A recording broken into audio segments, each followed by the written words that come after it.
ଇଚ୍ଛାଶକ୍ତି ପାଖରେ ଅର୍ଥ କେବେ ବାଧକ ସାଜିପାରେ ନା। ଏହା ପ୍ରତିପାଦନ କରିଛନ୍ତି ବାଲେଶ୍ୱର ଜିଲ୍ଲା ଖଇରା ବ୍ଲକ ଝିଙ୍କିରିଆ ଗ୍ରାମର ରମେଶ ଚନ୍ଦ୍ର ଦାସ ଓ ସୁକାନ୍ତି ଦାସଙ୍କର ଏକମାତ୍ର କନ୍ୟା ସାଗରିକା। ଚଳିତ ବର୍ଷ ନିଟ୍ ପରୀକ୍ଷାରେ ସର୍ବଭାରତୀୟ ସ୍ତରରେ 2561 ର୍ୟାଙ୍କରେ ଥିଲାବେଳେ ସେ 640 ମାର୍କ ରଖି ଅଞ୍ଚଳ ପାଇଁ ଗୌରବ ଆଣିଛନ୍ତି। ସାରକୋଣା ହାଇସ୍କୁଲ ପ୍ରଧାନ ଶିକ୍ଷକ ଭାଗୀରଥୀ ଖଟୁଆଙ୍କ ସମେତ ସମସ୍ତ ଶିକ୍ଷକମାନେ ସାଗରିକାଙ୍କୁ ଫୁଲତୋଡ଼ା ଦେବା ସହିତ ଉପଢୌକନ ଦେଇ ସମ୍ବର୍ଦ୍ଧିତ କରିଥିଲେ। ଆସନ୍ତୁ ଯିବା ଆମ ଖଇରା ପ୍ରତିନିଧି ଧନଞ୍ଜୟ ପଣ୍ଡାଙ୍କ ପାଖକୁ ପଚାରି ବୁଝିବା ସାଗରିକାଙ୍କର ସଫଳତାର ରହସ୍ୟ। ଆମେ ଆଜି ପହଞ୍ଚୁ ବାଲେଶ୍ୱର ଜିଲ୍ଲା ଖଇରା ବ୍ଲକ ସାରକୁଣା ପଞ୍ଚାୟତ ଝିଙ୍କିରିଆ ଗାଁରେ। ଯିଏ ଆମ ପାଖରେ ଅଛନ୍ତି ସାଗରିକା, ଇଏ ହେଉଛନ୍ତି ରମେଶ ଦାସ ଆଉ ସୁକାନ୍ତିଙ୍କର ସୁକନ୍ୟା, ଯିଏକି ସର୍ବଭାରତୀୟ ନିଟ୍ ପରୀକ୍ଷାରେ 2561 ର୍ୟାଙ୍କରେ ଥିବା ବେଳେ ଟୋଟାଲ 700ରୁ 640 ମାର୍କ ରଖିଛନ୍ତି ଏବଂ ସେ ଡାକ୍ତରୀ ଛାତ୍ରୀ ପାଇଁ ମଧ୍ୟ ନିୟୋଜିତ ହୋଇଛନ୍ତି ଏବଂ ସେ ମଧ୍ୟ ଡାକ୍ତରୀ ପାଠ ପଢ଼ିବେ। ସିଏ ଯେଉଁ ପରିବାର ଭିତରେ ଜନ୍ମ ନେଇଛନ୍ତି, ଆମେ ଯାହା ବି ବୁଝୁଥିଲୁ ବହୁତ କଷ୍ଟରେ ତାଙ୍କ ବାପା ତାଙ୍କୁ ପାଠ ପଢ଼େଇଛନ୍ତି ଆଉ ସେ ବି ଆମ ପାଖରେ ଅଛନ୍ତି। ଆମେ ତାଙ୍କ ପାଖରୁ କିଛି ଡାକ୍ତରୀ ଛାତ୍ରୀ ବିଷୟରେ କିଛି ପଚାରି ବୁଝିବା ଏବଂ ସେ କ'ଣ କରିବେ ଡାକ୍ତର ହେଲା ପରେ ଏବଂ କେମିତି ସେ ପାଠ ପଢ଼ୁଥିଲେ, କେତେ କଷ୍ଟରେ ପାଠ ପଢ଼ିଛନ୍ତି ସେ ବିଷୟରେ ଟିକେ ଆମେ ତାଙ୍କ ପାଖରୁ ପଚାରି ବୁଝିବା। ଟିକେ ପରିଚୟ ଦେଲେ। ମୋ ନାଁ ସାଗରିକା ଦାସ। ମୁଁ ଏଥର ନିଟ୍ ଏକ୍ଜାମ୍ରେ 720ରୁ 640 ମାର୍କ ଅଛି। ଅଲ୍ ଇଣ୍ଡିଆ ର୍ୟାଙ୍କ 2561 ଅଛି ଏବଂ କ୍ୟାଟେଗୋରୀ ର୍ୟାଙ୍କ 1055 ଅଛି। ତ ଏଇ ଯୋଉ ଡାକ୍ତରୀ ପଢ଼ିବା ପାଇଁ କାହିଁକି ମନ ବଳେଇଲେ? ଆମ ଘରର ଆର୍ଥିକ ପରିସ୍ଥିତି ଠିକ୍ ନାହିଁ, ତ ସେଟା ଡକ୍ଟର ହେଇସାରିଲା ପରେ ମୁଁ ନିଜେ ବାପାଙ୍କୁ ହେଲ୍ପ କରିପାରିବି, ତାଙ୍କୁ ପଇସା ଆର୍ଥିକ ଭାବରେ ହେଲ୍ପ କରିପାରିବି। ତା ସହ ଆଜିକାଲି ସବୁ ଡକ୍ଟର ପଇସା ନେଲେ ହିଁ ରୋଗୀମାନଙ୍କୁ ଟିକେ ଲୋକମାନେ କ'ଣ ଗଭର୍ଣ୍ଣମେଣ୍ଟ ହସ୍ପିଟାଲ ଆଉ ଯାଉନାହାନ୍ତି, ସବୁ ଯାହା ହେଲା ପ୍ରାଇଭେଟକୁ ଯାଅ। ତ ଏମିତି ଲୋକମାନେ ଗଭର୍ଣ୍ଣମେଣ୍ଟ ହସ୍ପିଟାଲକୁ ଆସିକି ନା ଗଭର୍ଣ୍ଣମେଣ୍ଟରେ ବି ଆମର ଭଲ ଚିକିତ୍ସା ହେଇପାରିବ, ତ ସେଥିପାଇଁ ଲୋକମାନଙ୍କୁ ଅଳ୍ପ ପଇସାରେ ଯେମିତି ଭଲ ତାଙ୍କୁ ସହାୟତା କରିପାରିବି ସେଥିପାଇଁ। ବାପା କ'ଣ କରନ୍ତି?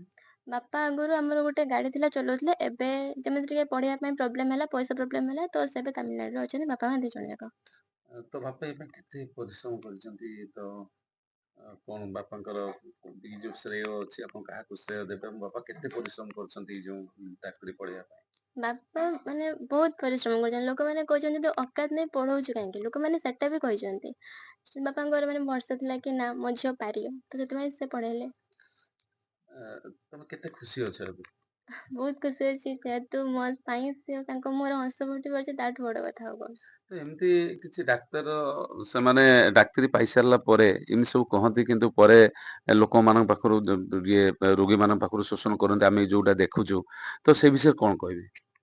ସେଟା ଡିପେଣ୍ଡ କରେ ସମସ୍ତଙ୍କର ମାଇଣ୍ଡସେଟ୍ ଉପରେ। ପଇସା ପାଇଲେ ଲୋକ ପଇସା ପଛରେ ଗୋଡ଼େଇବେ।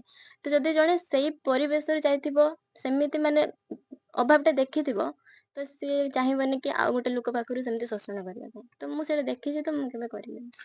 କେତେ ଘଣ୍ଟା ପରିଶ୍ରମ କରନ୍ତି? ମୋର କ୍ଲାସ୍ ରହେ 6 ଘଣ୍ଟା, ତା ବାଦେ 11-12 ଘଣ୍ଟା, ଟୋଟାଲ ମିଶାଇଲେ 15ରୁ 17 ଘଣ୍ଟା ଭିତରେ। ପରିଶ୍ରମ ଫଳ ନିଶ୍ଚିତ ମିଳିଛି। ଆଜ୍ଞା।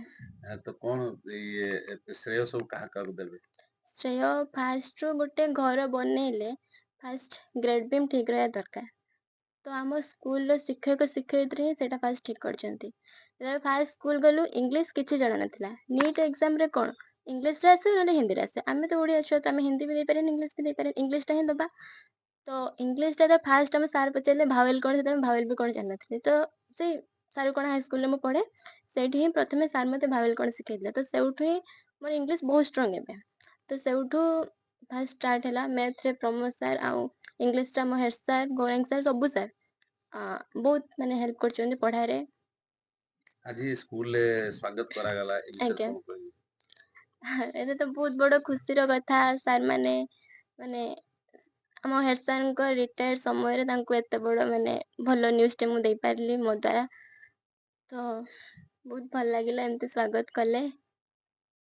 ସାର୍ କହୁଥିଲେ ଏମିତି ଥରେ ଡାକ୍ତରୀ କମ୍ପ୍ଲିଟ୍ ହେଲା ପରେ ରୋଗୀମାନଙ୍କୁ ଆସିକି ସେବା ଦେବା ପାଇଁ, ଆଜ୍ଞା। ଏ ବିଷୟରେ କ'ଣ କହିବେ?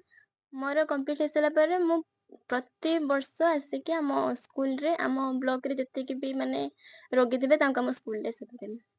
माधवाणी दास ସେ ଯୋଉ ପାଇଲା ଡାକ୍ତର ଯୋଉ ପାଇଲେ ସେ କିଏ ଆପଣଙ୍କର? नातुणी କଣ ଆପଣ କେମିତି ଖୁସି ଅଛନ୍ତି? କଣ ନାତୁଣୀ କହିବେ? नातुणी पाइछि आम खुशी सब खुशी मोर ଆଉ ସିଏ ଯୋଉରା କଣ ଡାକ୍ତର ମାନେ ନଉଛନ୍ତି ଶୋଷଣ କରୁଛନ୍ତି ରୋଗୀଙ୍କ କତରୁ ସେଟା ସିଏ ସଲ୍ଭ କରିବ ଆଉ ମାନେ କଣ ସେ ତାଙ୍କୁ ସେବା ଦେଇପାରିବ ନା ଶୋଷଣ କରିବ? ନା ସେବା ଦବ ସେବା ଦବ ହୁଁ। ନିଶ୍ଚିତ। ହଁ। ନାତୁଣୀ କଣ ଆପଣ କହିବେ ଆଉ କାହାକୁ ଏଇ ଯୋଉ ଆଜି ନାତୁଣୀ ପାଇଲା ୟା ପାଇଁ ଆପଣ କାହାକୁ ଧନ୍ୟବାଦ ଦେବେ, ଶ୍ରେୟ କାହାକୁ ଦେବେ? ଧନ୍ୟବାଦ ସାରଙ୍କୁ ଦିଆଯିବ, ଧନ୍ୟବାଦ ଦେବେ ବାପା ମା ଯୋଉ କଷ୍ଟ କରିଛନ୍ତି ତାଙ୍କୁ ବି ଦିଆଯିବ। नमस्कार स्वतंत्र ओडिशा न्यूज को धन्यवाद। मु सारकोना हाईस्कूल प्रधान शिक्षक भागीरथ खटुआ आज ऑल इंडिया तथा आम ओडिशा रे आम विद्यालय छात्री सागरिका दास मेडिकल एंट्रांस क्वालिफाई करची। से आम विद्यालय 2022 मसीह मैट्रिक परीक्षा देकी A1 पाइथिला। पिलाटी दिनरू तुलसी दुई पत्र बासिला परी आम विद्यालय पाठ पढ़ुला समय रे आमे ता पाखरे किछि गुण एवं प्रतिभा लक्ष्य करथिलु एवं सेटा आज सफल होईची। जाओ भगवान को धन्यवाद जे पिलाटी मेडिकल एंट्रांस क्वालिफाई करची, जने भलो डाक्टर हबो बोली मु भगवान को निकट रे प्रार्थना करची। पिलाटी ता बापा